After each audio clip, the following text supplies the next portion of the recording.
My Jewish name was Heike. And when I became a citizen, turned into Ida.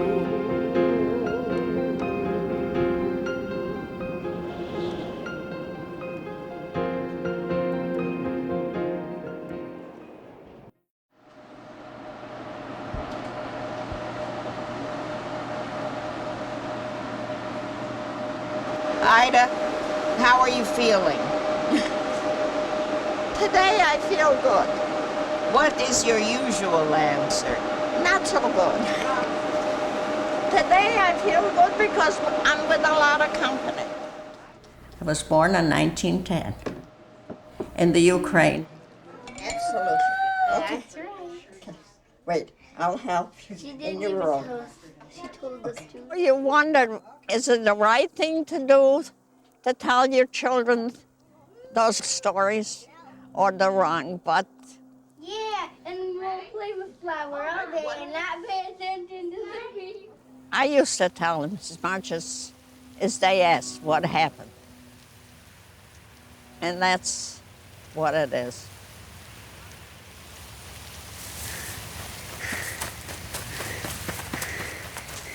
Oh boy, I could see it all, believe it or not.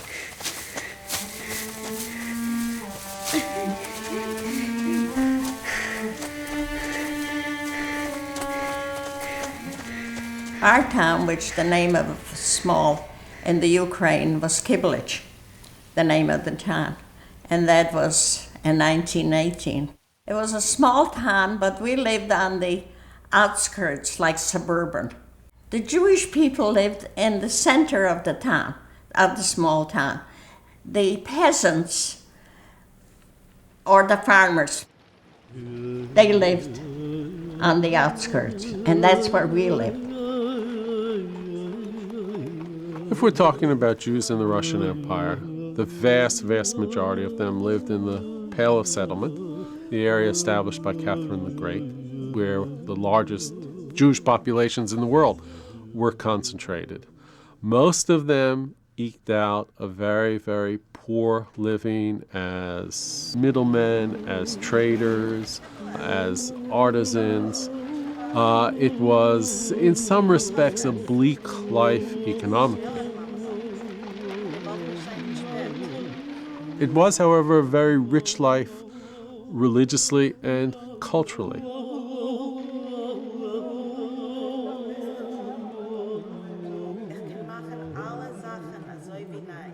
My father built a new home there. And of course, the dining room had a very big table where everybody could sit. Friday night, my mother didn't go every Friday, but my father used to go to the synagogue. And what I remember is even before the war broke out in 1917, when he went to shul Friday night, he would come home with a bunch of kids that were from out of town, soldiers. And he would bring them home for dinner. We kids had to sit at the table and not move until dinner was over, until the prayers were over, until another prayer after you got through eating. And then you were released, but you couldn't move. We had two samovar. The samovar was at the end of the table there, and it was always going. Whoever came in, have a glass of tea.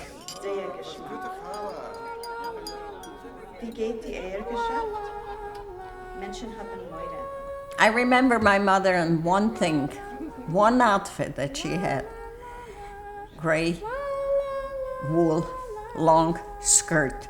And this is the only thing that I really remember. She was rather quiet, and whatever was said, that everything should be okay. You close your eyes and you try to think. Since we didn't have any pictures, in my own mind, I'm really not sure what she looked like, but this I remember. And she was beautiful.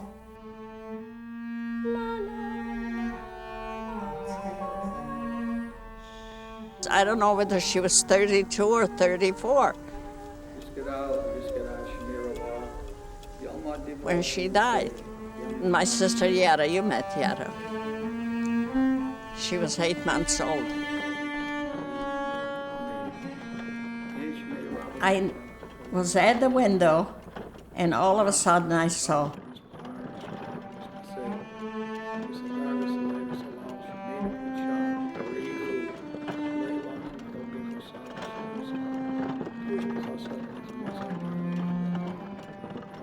and I recognized the blanket. And then I said, oh my God, here she goes. I remember that, just like it is today. That's exactly what happened. She died in 1918. And then when the revolution came, the Kazakhs came into our town.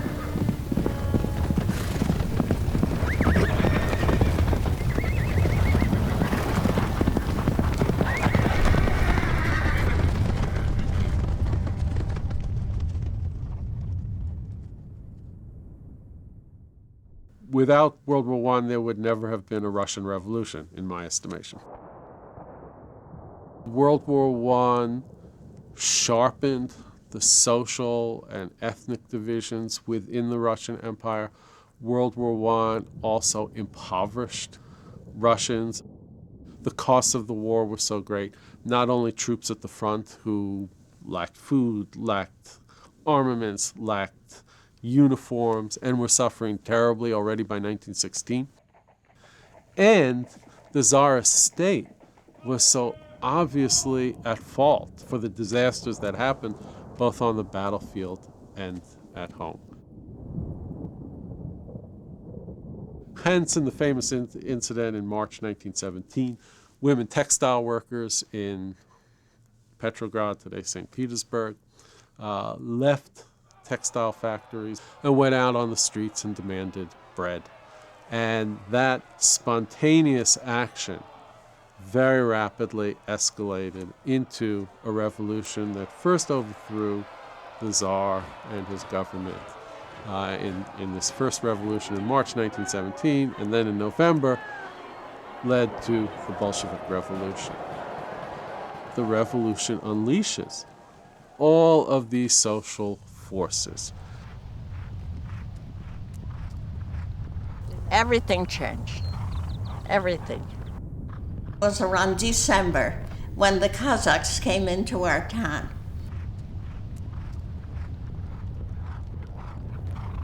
Oh boy. I could see it all, believe it or not. All. It was a beautiful day.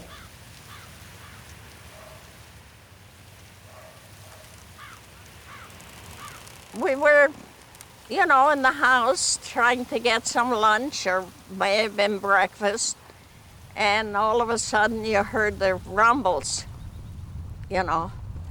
from the horses, the hoofs from the horses.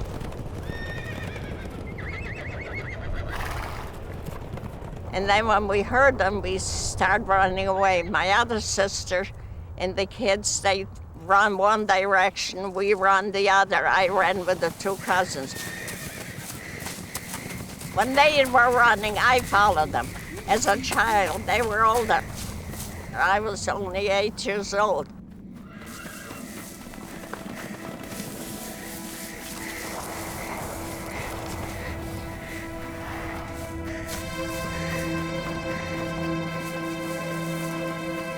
First, we went across the bridge, and we tried to get closer to the lake. But instead of the lake, we saw high fields with the hay. So we figured we were gonna hide there.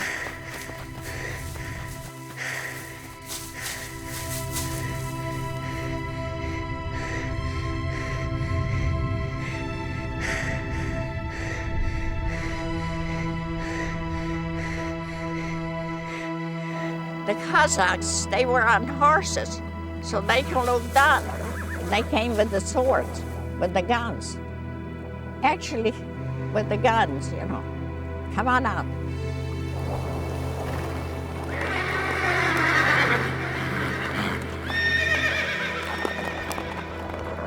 Then we got on the bridge. Then they killed those two cousins. One was Usher and Nachman. I can see it, but it's very hard for me to describe it, but I can see it right now. What I see, there were two or three standing there with the guns and shooting. And then they told me, move away, because I was a redhead, freckled little girl.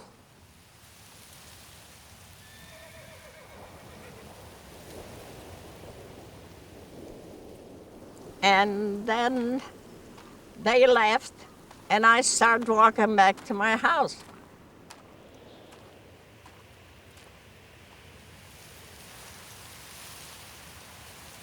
And that's what happened that particular morning. Violence, especially of the kinds we're talking about, is political in nature. The way Jews had been stereotyped and discriminated against for centuries contributed to a popular sense in Eastern Europe in particular that Jews were inferior. They were to be feared, but they were also inferior. But we still need those trigger moments, and that's when life really gets dangerous for lots of people. When I got to the house, I waited to see if anybody was coming home.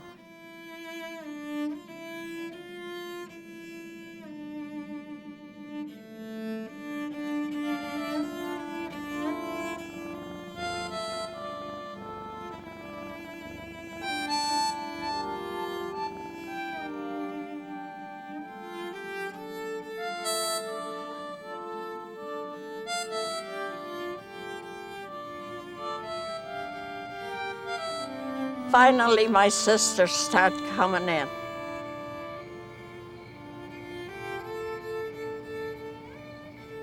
My sister Ita, a neighbor, hit her with the baby on top of the stove. That's where they hid my sister. They were the Gentile people. These were our neighbors. We decided that it's time to leave.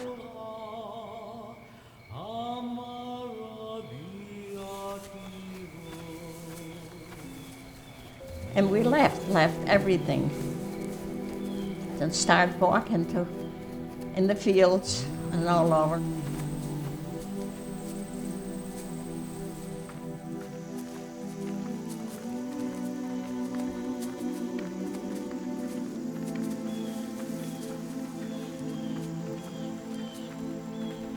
And it could have been maybe 150 miles or something like that. What my father was planning, talking and planning, we're going to go to America. That was to make you feel better. We're going to go to America. Did that make you feel better? A child, when you tell a story, a good story, you don't tell a bad story. Well, naturally, it makes you feel better. It gives you a little hope. There was Ita, Anna, Fanny, Morris, Lou. My name is Heike. The baby was Yetta. And then my father, Schleimer.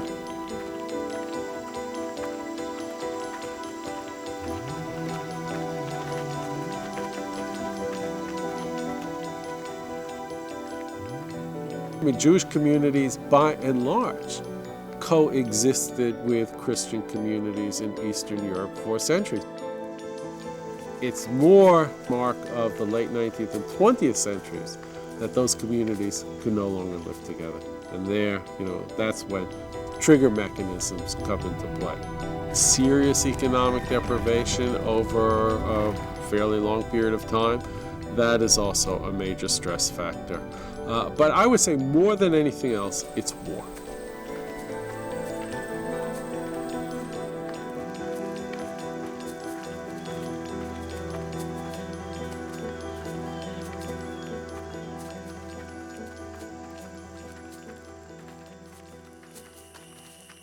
My father was an egg merchant, and he used to ship eggs all over the country.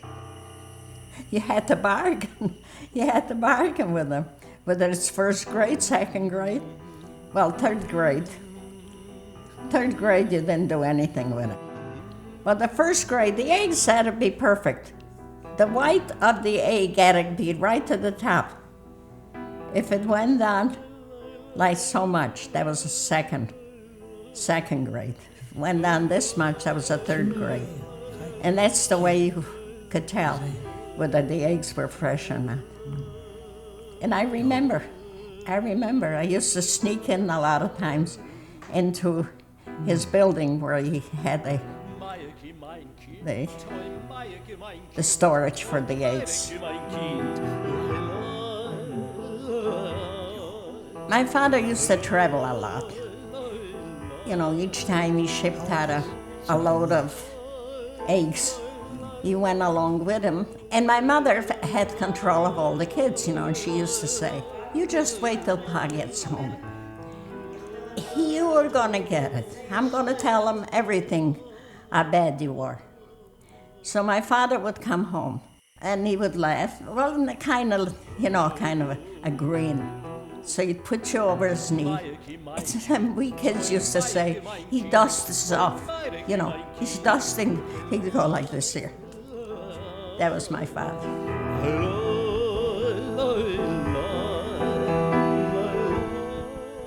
Now, like oranges, I look at the oranges. In our town, you couldn't find oranges. But when my father came home, he brought oranges and all the goodies.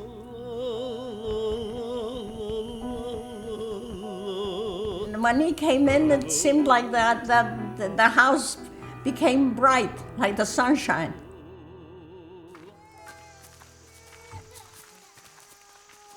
We walked into Taplik. And the first thing actually that my father, he went to a shul to find somebody for advice or help. And that's how you got housing. Otherwise, how would you get a house? Because you can't go to the government and say, because as far as the government, you walk in, even that town, the mayor or something, they had enough problems. They didn't need any refugees. So you had to be very careful how you went about it. Like everything else in this history, the refugee streams were very large. About 1.75 million Jews emigrated from the Russian Empire. There are many extraordinary stories all through the 20th century. We have to face the reality that there are situations all over the globe in which populations become threatened. It is a refugee crisis that is almost unfathomable today.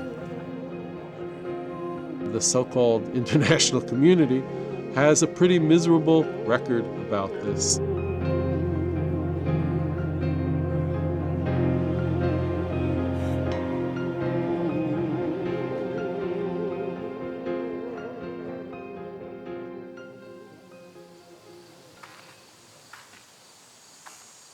My father decided they were going to go to a village to find work and to get a few dollars so they can buy the food. And he left like on a Wednesday. And then Friday morning, and he didn't come back. And it was Friday, and he always came back before the Sabbath.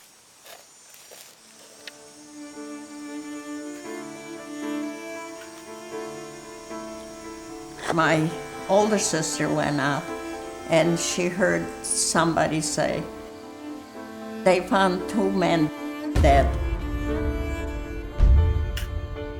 They heard that 2 men were shot. My older sisters couldn't go out very far because they were afraid of being raped, even that time. So me and my sister Fanny and my brother Morris started walking. And it was on a Friday morning. And we got to a ravine near a lake there. By that time, I think I must have been 8. My sister Fanny was a very soft person. She couldn't have done what I did. I went into the ravine.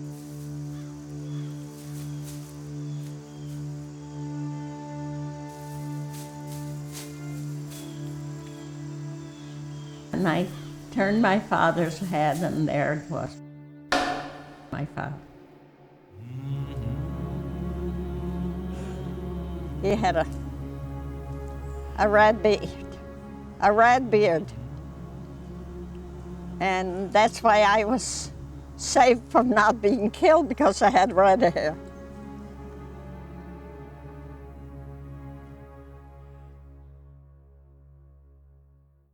Well, in this kind of a catastrophe, which is very profound, many children describe feeling like the rug was pulled out from under them, or like the world ceased to exist. The world as they knew it was, completely changed, or like, a nightmare started and I keep wanting to wake up, and I don't wake up from this nightmare. And we all got together and we left. And then you start walking to another town. Once the parents were lost, the everyday fear of being caught and killed, I'm sure it kept a focus on right now, a survival mode of trying to get enough food to eat and avoid the worst kinds of danger. You always held on to make sure that nobody is lost. Kept quiet always. You couldn't whisper a lot of times, so but people wouldn't notice you. You just walk, and that's it. And then daylight comes, and then what are you going to eat? You got to find food. I was never worried as young as always worried about the younger. You had to find something because you had to feed the younger children. The boys, they were the youngest. You can find something to eat, whatever. If it's a raw potato, you eat a raw potato. If you're hungry enough, you eat anything.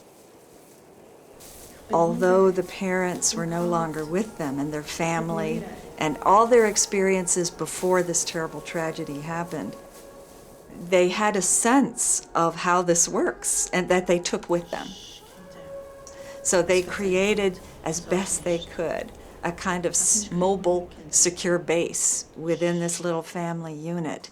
And I think it came from their own earlier experiences, that they had the experience of love and care. They brought it with them. I don't think this comes out of the clear blue sky. I think that children learn to care and love by being cared for and in a context of loving adults. Even at a very young age, they begin to get an understanding of this. Ita had all the responsibility on her shoulders of all the children. So was she 14 or 15 years old? Older ones sort of intuitively take on the leadership responsibility. Very young children really can't make it on their own. They need the care or the sense of security that's provided by some sort of a family structure. There are many kinds of families that can work, They don't have to be related to you, they don't have to be fully grown up, but they have to be capable of responding to your needs and watching out for each other. These bonds are very, very important, but they provide a sense of security, and particularly under danger. She'd say to you, Kindle, that means child. Have no fear, we'll find something to eat pretty soon. And naturally, she would put her hand on you and try to make you more safe than you were. We didn't have anything to eat. The older girls could not get on the street. They were afraid of being attacked by the soldiers. So they gave me the sack and told me to go and see if I can collect some food. Did you like going out to get the food? Well, it gave me kind of a big shot, you know? That's, you know, when you stop to think of it now, that's what it was. I think there's been some very interesting research on what helps children and adolescents after horrible experiences. For example, in war zones, one of the most powerful strategies for helping children recover from disaster is giving them important roles to play, letting them help with recovery.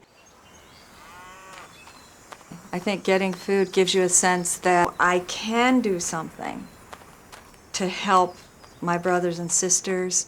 You know, I'm not helpless. I can go out there. And also, I think it probably also gave them a sense that there are people who respond. There are good people out there in the world that will help. It's most of what was farm. And that's one thing on a farm. If you don't have anything else, bread, they always have. Most of them were pretty generous. Some didn't have, and they told you they maybe give you an apple or a potato, whatever they gave you, you accept. But the most important part was the bread. It was about 5 o'clock, 6 o'clock at night. But being that it was in the summer, so it was still light. I heard the commotion, and it was a pogrom again.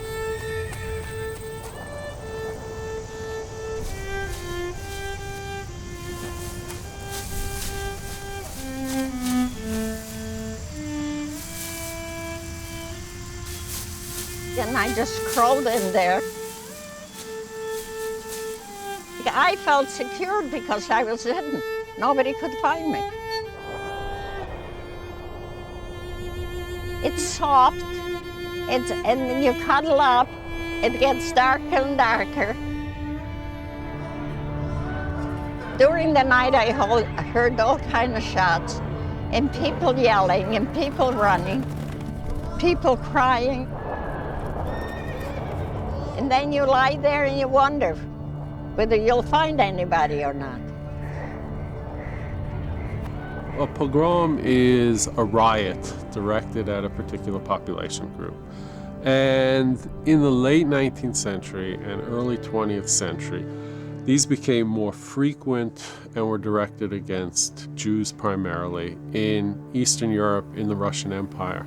The morning came, I walked up, and it was very quiet. You see houses torn down, stores, trash in the streets.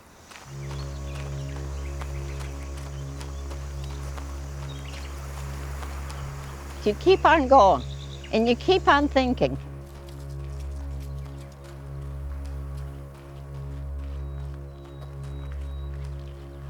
And it took me a little while till I got to my house where my sisters were.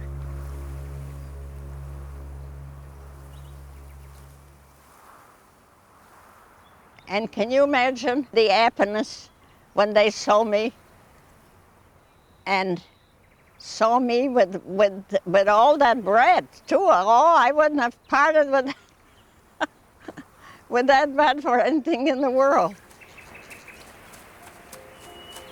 These children had to make judgments every day about where was it safe to sleep, where to get some food, and above all, which adults can you take a chance on to accept little acts of kindness or help, and which adults are scary. Their judgment had to be very good. And they were obviously working together as a little team of some sort in the kind of little day-to-day problem solving. I went and knocked on the door and explained to them where we come from and what we are, and we have no parents, and we have no money, and we have no food. We're hungry. Most of the time they would give you some bread and vegetables. People were kind.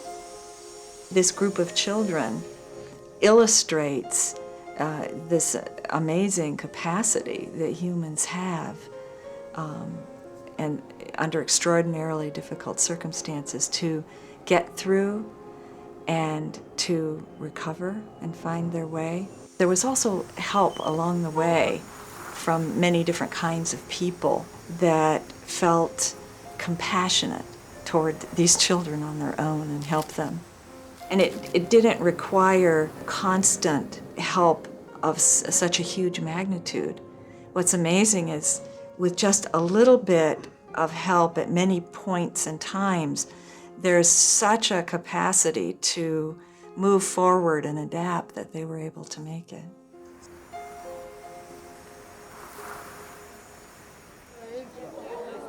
The farmers would bring in stuff to the market.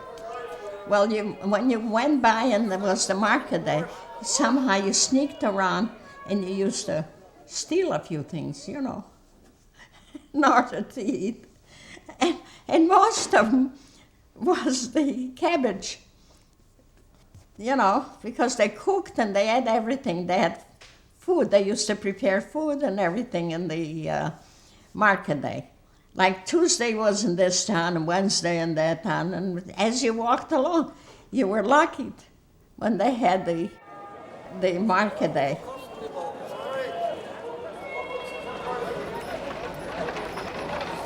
Well, Fanny would never go into the marketplace and take something. She couldn't. She couldn't steal anything. I used to steal. I was the stealer.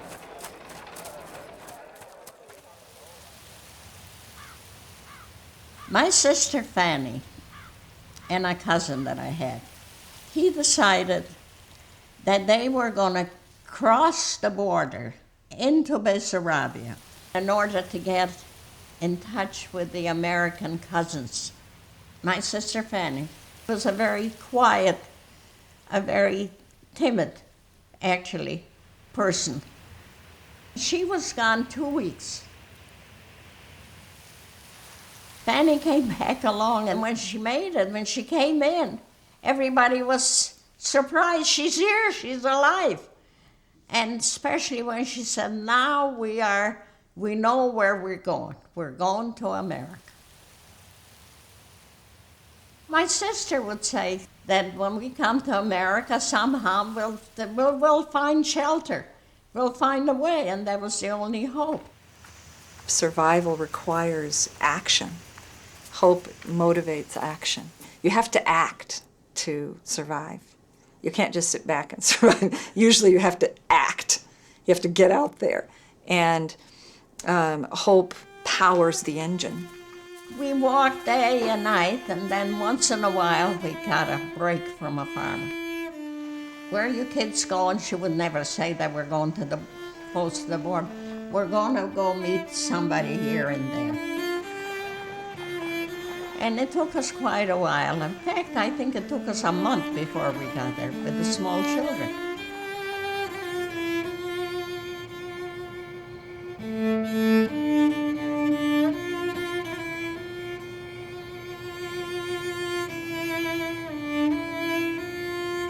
It's very hard to explain to anybody how you feel. You're always in fear.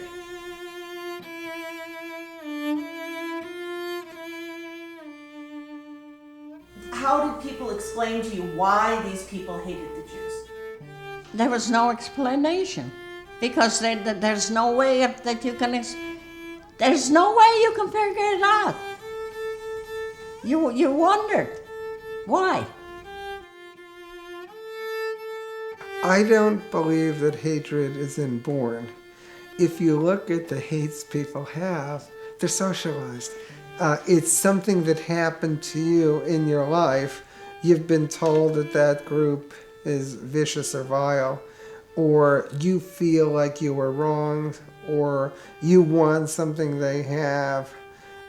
Those are all socialized through your environment. Now that said, there's some people whose personalities leave them more open to hate. And I think you would find that those are people who are insecure about themselves.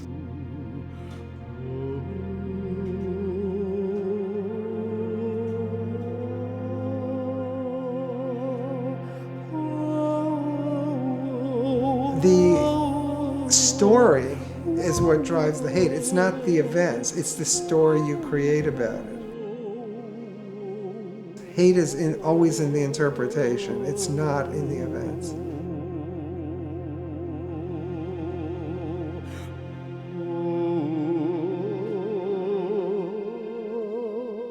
So, for example, you might be of one religion, and another group is another religion. And so one person or one subgroup might say, well, you know, different people have different religions, and you do things your way, I do things my way.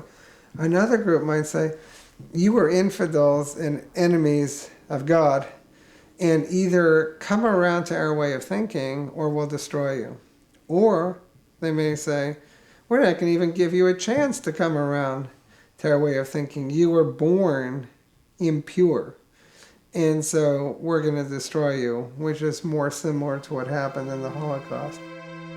When you think how many years since the revolution, since 1918, and now the world is supposed to be civilized.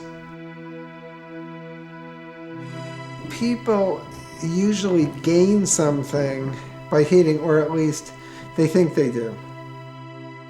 Let's say things aren't going well in the country. There might be economic desperation. There may be political suppression. There may be dissension within that group. And what often happens is that leaders who are cynical say, I'm losing my grip on this group. What can I do about that? And for time immemorial, one of the ways of handling that is to create an external enemy.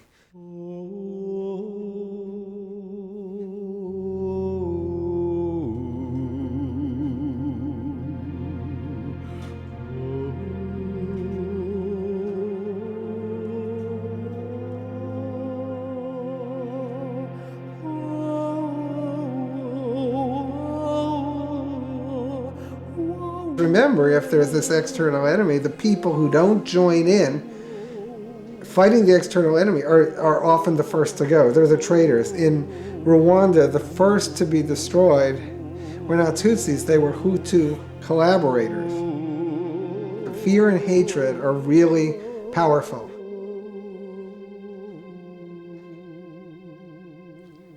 And you tell somebody, you know, they look at you, what the hell is she talking about? Could it possibly be? Could it have happened like that?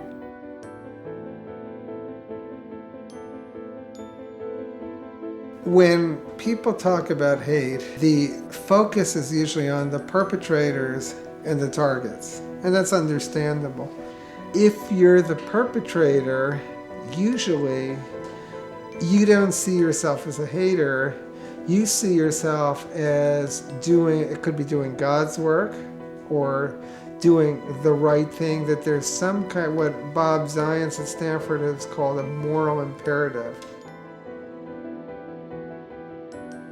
But what allows hatred to thrive is the role of bystanders. And by doing nothing, we create an environment where hate can flourish and violence result.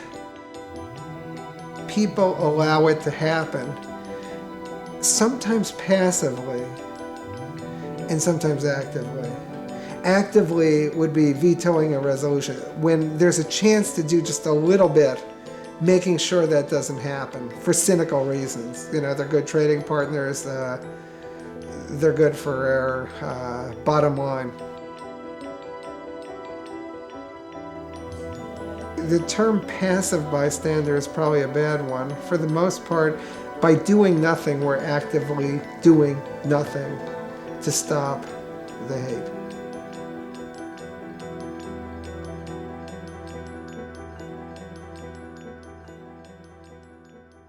And here it is, the same mess that it was in 1918, so many years back. So how do you account for that?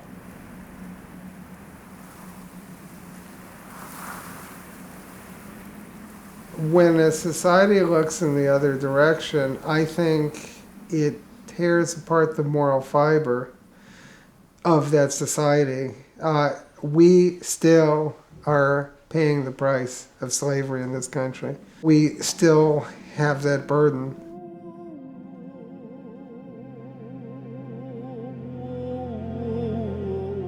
Maybe intervening in Myanmar or Darfur, it doesn't do anything for you in the short term, but in the long term, if the world shows that it won't tolerate these injustices, then they're more likely not to happen again.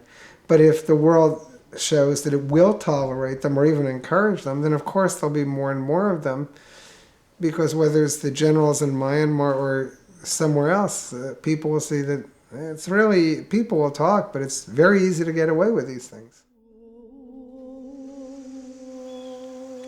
When we got close to the border, the first thing they went was to look for a rabbi. The way she found the smugglers is actually through the rabbi. And he had to do it on the quiet because, you know, he could be arrested. He lived in that town. But he knew that that was a wish for us to cross the border. So he was the one that told her how to get in touch with the smugglers.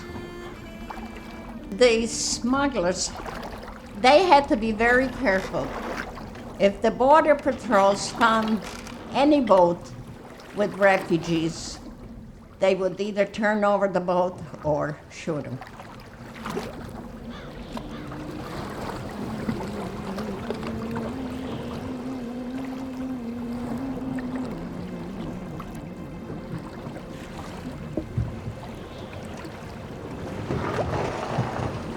We had the earrings, the kids, all the girls had earrings, and she had some other silver stuff and everything to pay him.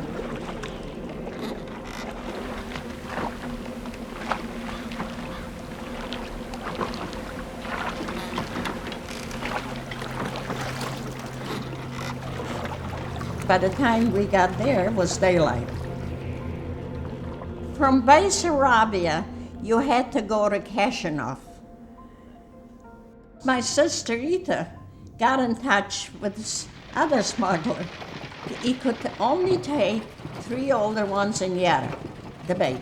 He couldn't take me and my 2 brothers.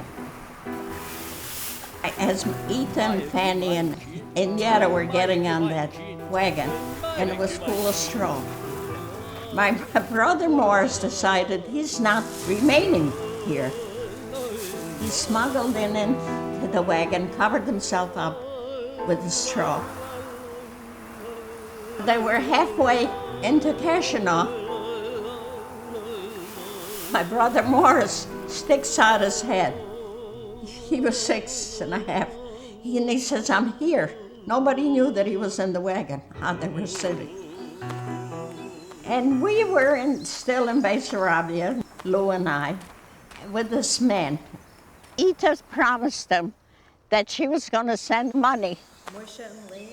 He kept us for maybe a week, and then he decided Can't keep him anymore. He didn't have enough to feed his own family, not to feed two strange people.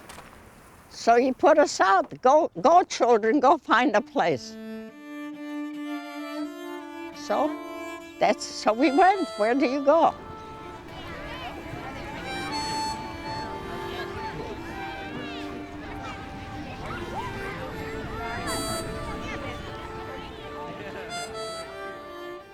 And that's how we ended up in the shul, in the synagogue.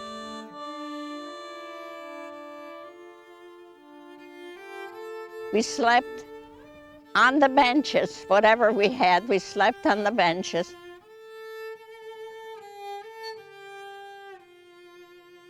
But at that point, we didn't believe in a God.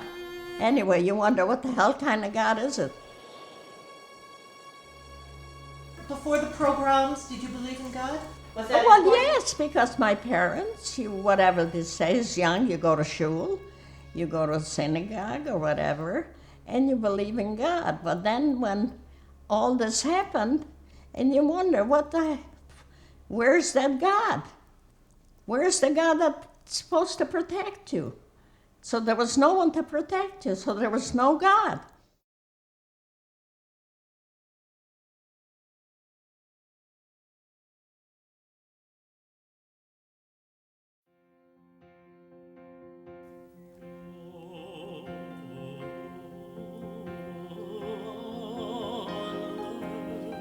It was actually a week later. I went out and I heard all the refugees had to be out of that town.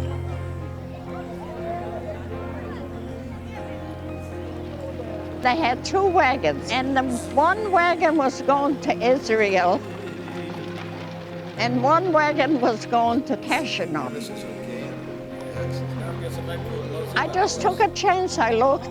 Should I go here? Should I go on this one? I didn't know. There was a seat. I said, come on, Lou, we'll go on that one. The worst can happen, we go for a ride. I was sleeping on the bench anyway. It didn't make any difference.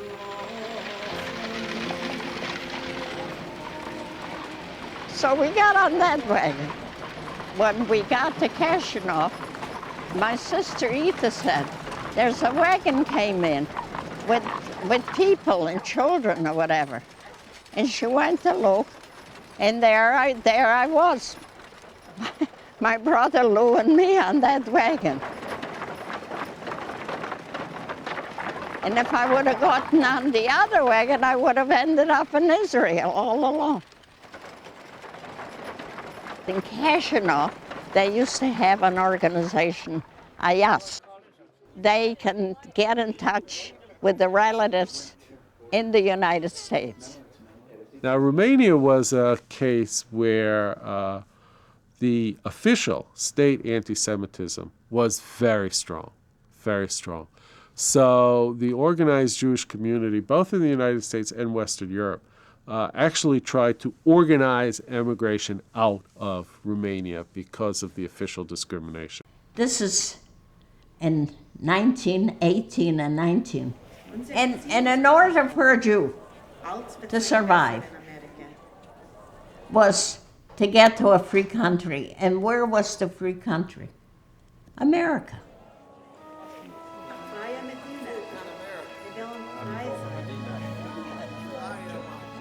Before we got on the boat, they put us in showers.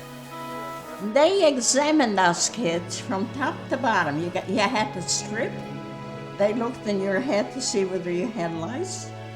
You had to be in perfect health before you got on that boat. We passed all that. My sister Ita made sure of that, because she wasn't there when we got on the boat. It was Fanny, Lou, Morris, and Yetta. And the two older ones, they remained in Kashanov until they got the visa. We came here near the end of February, and they came here in June. We weren't the only orphans. Where we stayed in in the basement, there were, I would say, maybe 60 orphans and old people. And we all slept on couch in the basement.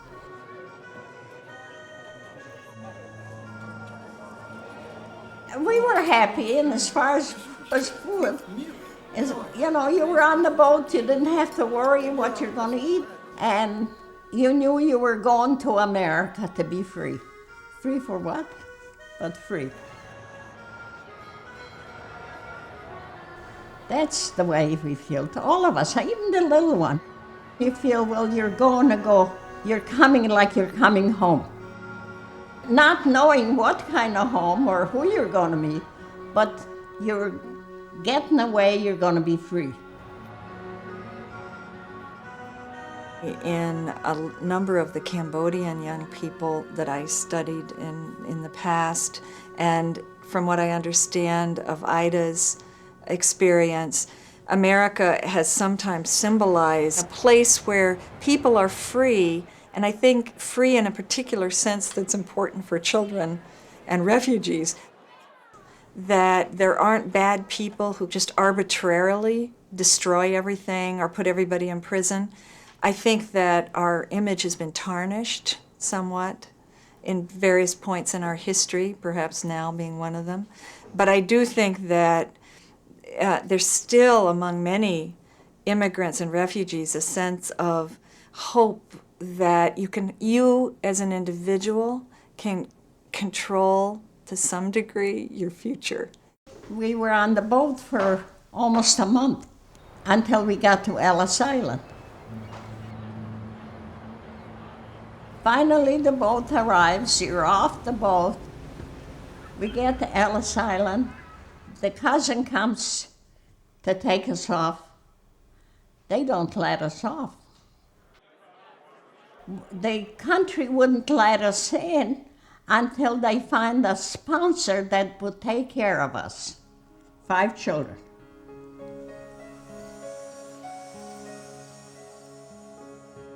They had to put up $5,000 even at that time for each child. My cousin Louis Steelman couldn't be a foster because he was a poor man, he was a painter, he had 4 children to support. So you could not put a bond up for us. And he said to us, I can't take you now. We'll see what we can do. And you wait, and you wait. 1 day goes away, 2 days goes away, 3 days, month, weeks. They cannot find a sponsor. Well, they gave them a certain amount of time. If they don't find the sponsor, then they would ship us back to Europe, back to Russia. I was 11 and a half, and you think what's going to happen. You think, you know, in your mind, it's not good. But where would you go back? How can you go back if they send you back to what? What did you think? That's what you think. When you go back, you might as well be dead.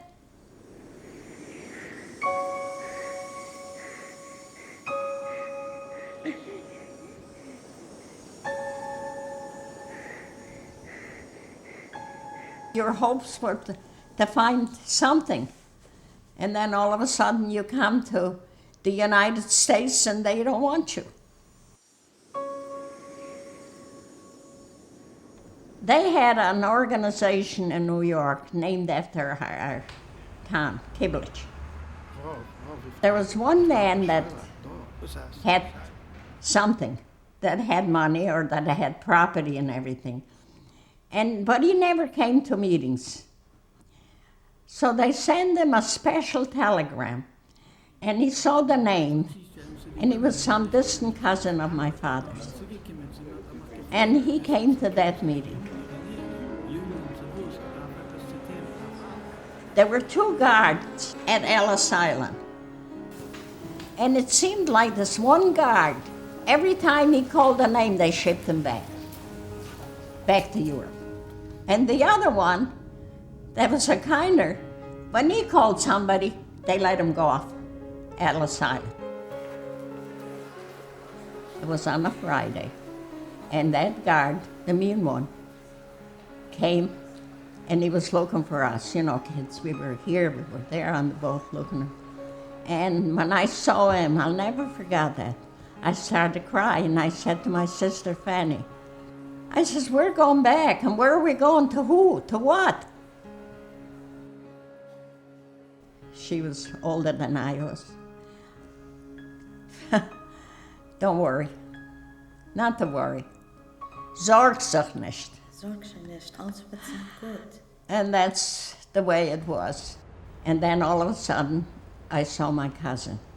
And when we saw the cousin, Louis Steelman, he said, come on, Kinder. Kinder. Laat maar gaan, wir gehen naar heen. Kinder, we're going home.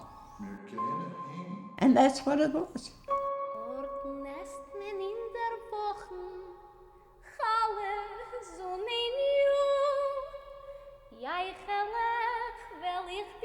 You know, life doesn't stop. It's got to go on.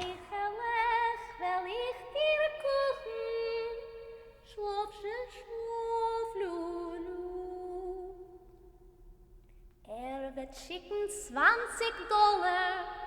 sein Porträt dazu und wird nehmen, leben soll unser Hinzu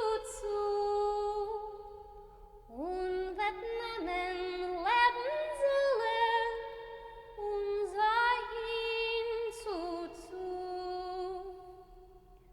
bis es kommt das gute Quittel. Schlafsche Sonne new, schlafen nie, Taille